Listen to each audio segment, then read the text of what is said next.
코로나 사태로 지난해 3월 일제히 문을 닫았던 브로드웨이 공연이 어제 드디어 다시 문을 열었습니다. 어제 뉴욕주 연방법원의 한 판사가 보건의료 종사자들을 상대로 내린 주정부의 백신 접종 의무화를 일시 중지시키는 명령을 내렸습니다. 제약업체 화이자가 코로나19 백신의 예방 효능이 접종 후 2달마다 약 6%씩 떨어진다는 임상시험 결과를 발표했습니다. 최근 소비 지출은 팬데믹 이전인 2019년보다 20% 가까이 상회하고 있습니다. 법무부가 어제 텍사스주의 낙태 금지법의 효력을 정지해달라는 가처분 신청을 제기했습니다. 이상은 이 시각 주요 뉴스입니다.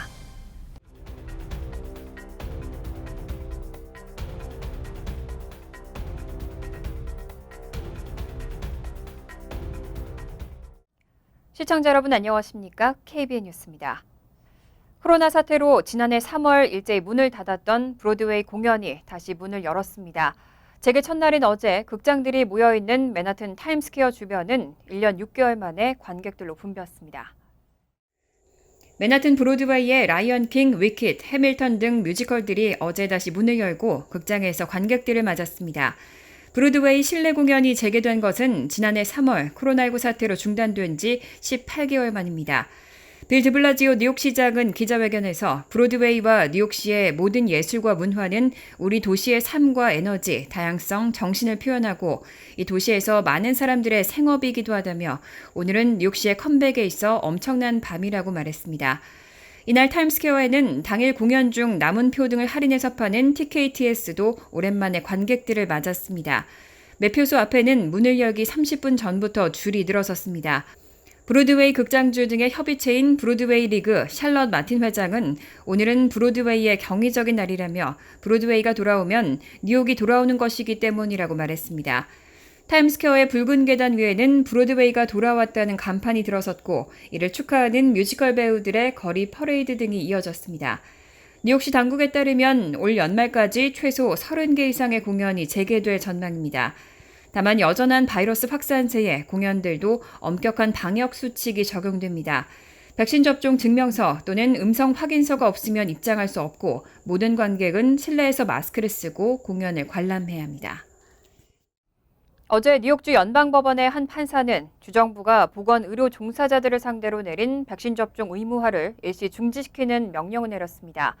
주정부가 종교적인 사유의 예외를 인정하지 않고 백신 접종을 의무화한 건 권리 침해라고 판결했습니다.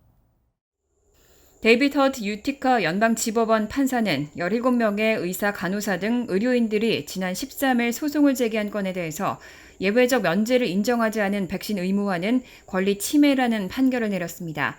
또 뉴욕주 정부의 보건의료 종사자들에 대한 강제적 백신 접종 의무화를 일시 중지시키는 명령을 내렸습니다. 지난 13일 일부 보건의료 종사자들 일부는 주정부가 종교적인 사유의 예외를 인정하지 않고 백신 접종을 의무화했다며 헌법상의 권리를 침해했다고 소송을 제기한 바 있습니다. 이에 따라 뉴욕주 정부는 9월 22일까지 유티카 연방법원의 판결에 부응해야 하고 만약 원고 측의 요구와 법원의 중지 명령에 반대할 경우에는 9월 28일 구두 청문회가 열리게 됩니다. 한편 이번 법원 판결에 대해 캐시 호컬 뉴욕 주지사는 대변인 성명을 통해서 앞으로 모든 법률적 선택을 고려하고 있다고 밝혔습니다. 또 뉴욕주 의학협회 회장 조세 셀러스 박사는 성명을 통해 의사 및 레지던트, 의대생들의 대표단체들은 법원 결정에 대해 대단히 실망했고 경악스럽게 여긴다고 밝혔습니다. 셀러스 박사는 이런 결정은 충분히 이유가 있고 지금 단계에서 감염력이 강한 델타 변이 바이러스의 창궐에 대비하는 데 필수적인 백신 접종을 방해하는 시도가 잇따라 발생하게 만들 가능성이 있다고 비판했습니다. 이런 가운데 육군은 백신 접종을 거부하는 간부들을 상대로 정직 또는 강제 전역 등의 강력한 대책을 내놨습니다. 다만 타당한 의료 사유나 종교, 행정상의 이유가 있으면 면제를 요청할 수 있다고 밝혔습니다. 육군은 어제 성명에서 백신 거부 군인들은 먼저 상관과 의료진의 상담을 받게 되지만 타당한 면제 사유가 없는 지속적인 지시 불이행은 정직이나 전역 등을 포함한 행정적, 비사법적 불이익으로 이어질 것이라고 밝혔습니다. 사령관, 부대 주임 상사, 선임 하사관 등 간부급은 면제 요청을 하지 않고 접종을 계속 거부할 경우 직무가 정지될 것이라고 전했습니다. 지휘관이 아닌 기타 계급은 문책 조치를 받아 향후 부대 배치나 진급에 영향을 받을 수 있습니다.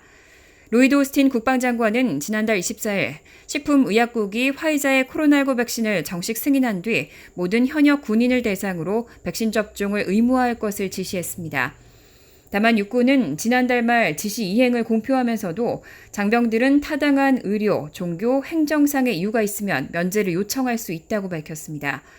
육군은 현역 부대는 오는 12월 15일까지, 예비군과 주방위군은 내년 6월 30일까지 코로나19 백신 접종을 마칠 것으로 예상하고 있습니다. 군의관 레이먼드 스콧 딩글 중장은 델타 변이의 빠른 확산세에 우려를 나타내고 군인들과 가족, 공동체에는 말 그대로 삶과 죽음의 문제라고 강조했습니다. 국방부가 지난 8일 발표한 집계에 따르면 누적 확진자는 35만 3천여 명, 현재까지 455명이 사망했습니다. 백악관은 항공기 승객을 대상으로 한 백신 접종 의무화도 고민하고 있습니다. 앤서니 파우치 소장은 찬성 입장을 밝히기도 했는데 회의적인 의견도 있습니다. 워싱턴 포스트에 따르면 바이든 정부는 항공기 승객을 대상으로 백신 접종 의무화를 고민하는 한편 해외 입국자부터 국내 항공기 승객까지 백신 의무화 대상에 대해서 논의하고 있습니다. 다만 국내 비행에 백신 접종을 의무화하는 것에는 회의적인 반응도 이어집니다. 기관 관계자들은 장례식 참여 등 긴급 상황에 항공기 탑승을 해야 하는 승객들에게 백신 의무화는 어려울 것이라고 전했습니다. 바이든 정부의 수석 의료고문이기도 한 앤서니 파우치 국립알레르기 전염병 연구소 소장은 현재 항공기 백신 의무화에 대해 내부적으로 논의 중이라고 밝혔습니다. 다만 앞서 지난 10일 한 팟캐스트에서는 항공기 승객의 접종 의무화에 찬성한다는 입장을 보이기도 했습니다. 반면 론 클레인 백악관 비서실장은 다른 팟캐스트에 출연해 파우치 소장의 의견에 반대하고 우리는 현재 제시된 계획을 가지고 대다수의 국민들을 이끌 것이라면서 승객 백신 의무화는 앞으로 지켜봐야 할 사안이라고 덧붙였습니다. 백신 접종 증명서에 대한 고민도 이어지고 있습니다. 바이든 정부가 백신 여권을 도입하지 않겠다고 밝힌 만큼 어떤 방식으로 접종을 증명할 것인지 결정해야 하지만 아직 정부가 구체적으로 밝힌 내용은 없습니다. 제약업체 화이자가 코로나19 백신의 예방 효능이 접종 후 2달마다 약 6%씩 떨어진다는 임상시험 결과를 발표했습니다. 그러면서 2회차 접종을 받은 지 6개월이 지나면 3차 접종이 필요하다고 밝혔습니다. 오늘 로이터 통신에 따르면 화이자는 식품의약국에 제출한 문건에서 지금까지 축적된 데이터를 근거로 2회차 접종을 받은 지 6개월이 지난 16세 이상에게 3차 접종이 필요하다고 언급했습니다. FDA는 오늘 17일 부스터샷 승인 여부를 결정하기 위한 외부 전문가 패널 회의를 앞두고 이 문건을 홈페이지에 공개했습니다. 화이자는 자체 임상시험 결과 백신 효능이 2회차 접종 후 2달마다 약 6%씩 약해지는 것으로 나타났다고 밝혔습니다. 일찍 백신을 접종한 사람들 사이에서 돌파 감염이 더 많이 발생한다고도 덧붙였습니다. 또 임상시험이 아닌 이스라엘과 미국의 실제 접종자 데이터에서도 백신 효능이 갈수록 줄어든다는 사실이 드러난다고 밝혔습니다. 그러면서 300여 명을 대상으로 진행한 임상시험에서 3차 접종을 하면 2차 접종 때보다 더 향상된 면역 반응이 생성된다고 FDA에 보고했습니다. 이어 이미 부스터샷 접종을 시작한 이스라엘에서는 3차 접종이 더 높은 수준의 방어 기능을 복원하는 것으로 나타났다고 전했습니다. FDA는 이런 화이자 측의 주장에 대해 아직 입장을 밝히지 않았습니다. 소비 지출이 팬데믹 이전 수준을 크게 상회하고 있습니다. 월가 대형 은행들은 델타 변이에도 경제는 계속해서 강력한 회복세를 보일 것이라고 전망했습니다. JP모건 체이스의 마리앤 레이크 소매뱅킹 대표는 어제 현금카드와 신용카드 지출이 팬데믹 이전인 2019년 수준보다 18%에서 19% 높다고 밝혔습니다. 레이크 대표는 미국의 소비 지출이 지난해 저점에서 반등에 가속화했고 이번 여름 시즌 관광과 숙박업계 지출 둔화에도 계속됐다고 강조했습니다. 웰스파고의 마이크 산토마시모 최고 재무 책임자 역시 레이크와 유사한 발언을 내놨습니다. 산토마시모 웰스파고 최고 재무 책임자는 높은 현금카드와 신용카드 지출액을 언급하며 델타 변이 확산에도 불구하고 여전한 회복세를 목격하고 있다고 말했습니다. 또 지난 몇 주 동안 여행과 같은 팬데믹에 가장 민감한 업계에서는 지출이 다소 줄었지만 전반적인 소비 지출은 여전하다고 덧붙였습니다. 한편 파이낸셜 타임스는 이런 은행권의 평가가 미국이 코로나19 통제에 실패할 수 있다는 우려를 달랠 수 있다고 평가했습니다. 일부 기업들은 델타 변이 확산으로 매출 전망을 수정하고 사업 계획을 다시 짜고 있습니다.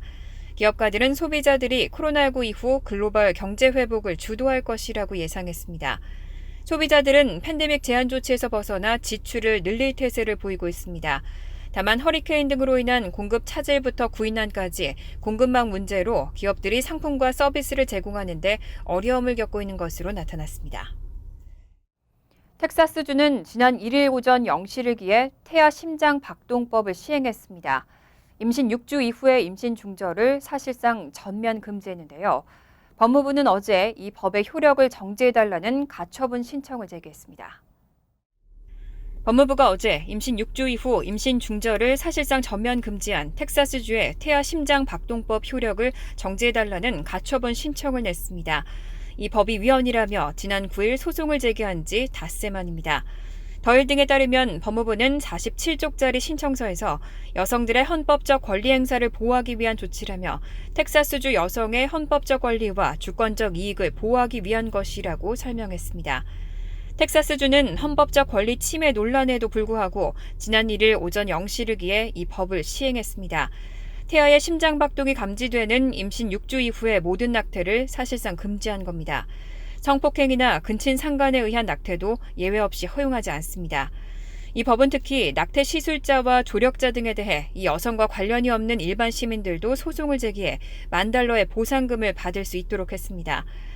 앞서 바이든 대통령은 로데 웨이드 판결로 반세기가량 확립된 여성의 헌법상 낙태 권리를 노골적으로 침해한다며 범연방정부 차원의 대응을 지시한 바 있습니다.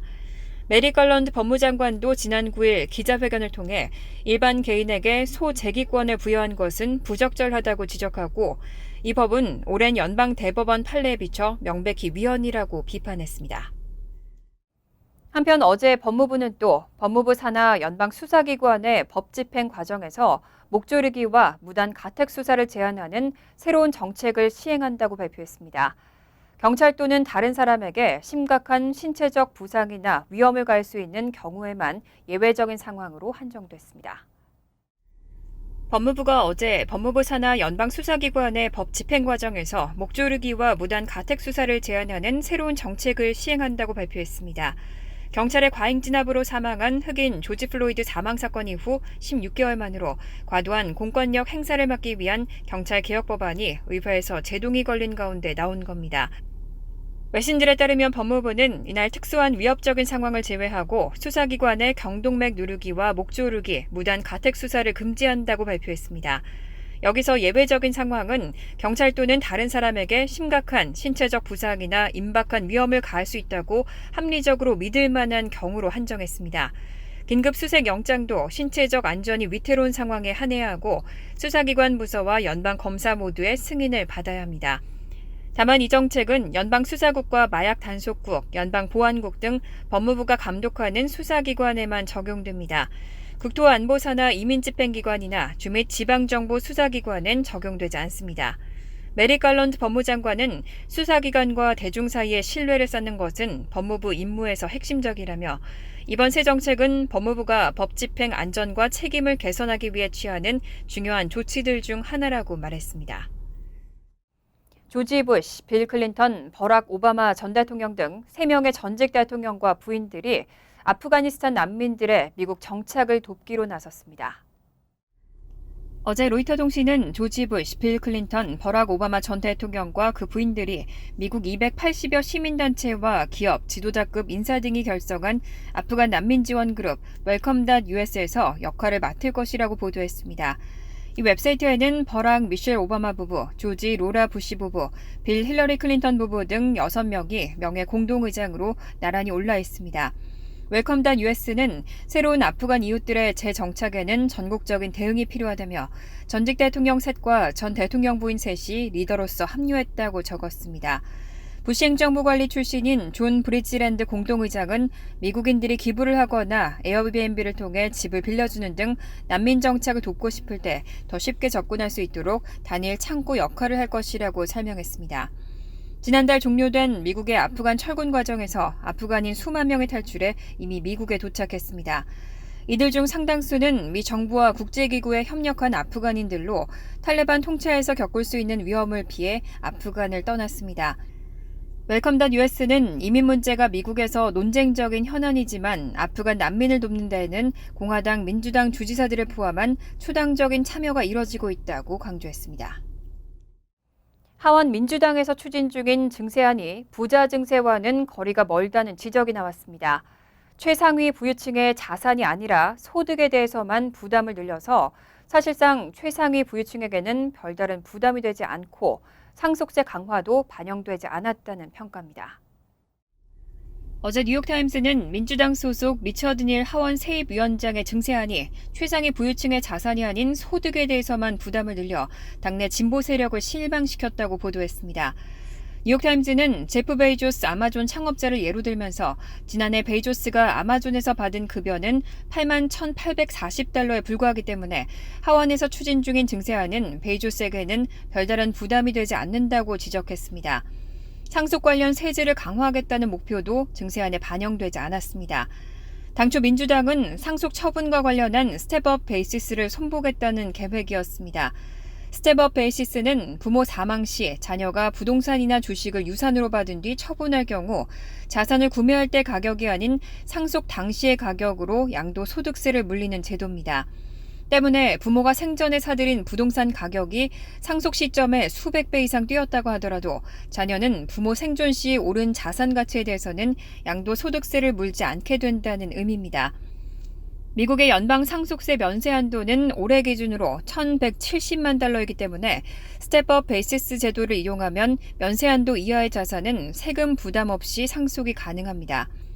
세제 개혁을 위한 시민단체인 패트리어틱 밀리어네어스를 이끄는 에리카 페이는 민주당이 추진하는 세제안에 대해 미국의 억만장자들이 오늘 밤 샴페인을 터뜨릴 것이라고 비판했습니다. 간추린 소식입니다. 민주평화통일자문회의 뉴욕협의회 20기 회장에 이종원 전 수석 부회장이 임명됐습니다. 민주평통 의장인 문재인 대통령은 지난 12일 이종원 신임 회장의 임명을 제거했습니다.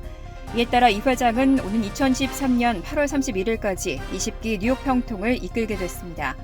이종원 회장은 19기 뉴욕평통에서 수석 부회장을 지냈고 커네티컷 한인회장과 커네티컷 한인회관 건립위원장 등을 역임했습니다. 지난해에는 커네티컷 한인사회와 지역사회를 위해 헌신한 공로로 국무총리 표창을 수상했습니다. 연방이민서비스국은 10월 1일부터 영주권 신청을 위한 신체검사를 받을 때 코로나19 백신 접종을 완료했다는 기록을 의사에게 제출해야만 영주권 신청 시 함께 제출해야 하는 신체검사 증명서를 발급받을 수 있다고 어제 밝혔습니다. 이번 조치는 지난달 17일 연방질병통제예방센터가 발표한 코로나19 백신 접종 규정에 따른 겁니다. 단 접종 가능 연령을 충족하지 않는 경우, 의료적인 문제가 있을 경우나 종교적 또는 도덕적 신념에 따라 백신을 거부할 경우에는 면제를 요청할 수 있습니다.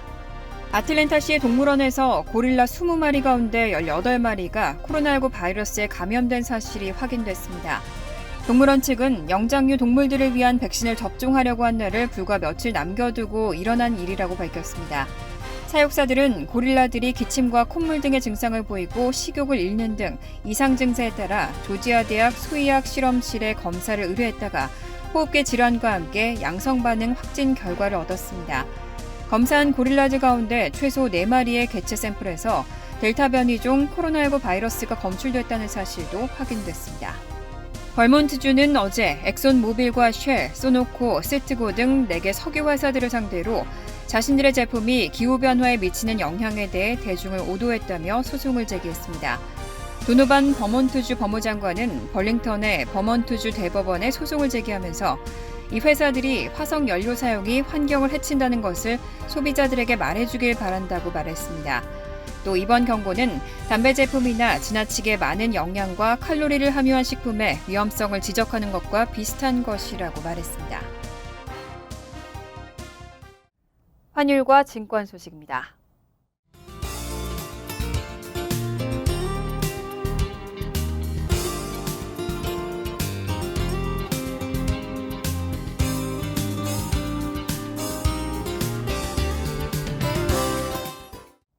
이어서 날씨입니다. 목요일은 구름이 많은 가운데 때때로 50% 정도로 천둥 번개를 동반한 소나기 가능성이 있습니다. 낮 최고 기온은 78도, 섭씨 26도, 밤 최저 기온은 71도, 섭씨 22도로 예상됩니다. 금요일도 흐리겠고 40% 정도로 소나기 내릴 가능성이 있겠습니다. 토요일은 화창하겠습니다. 이상으로 KBN 뉴스를 마칩니다. KBN과 함께 즐거운 저녁 되시기 바랍니다.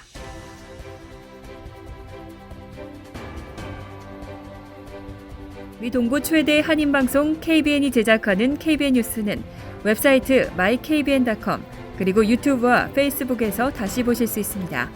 좋아요, 구독, 알림 설정은 뉴스 제작에 큰 도움이 됩니다.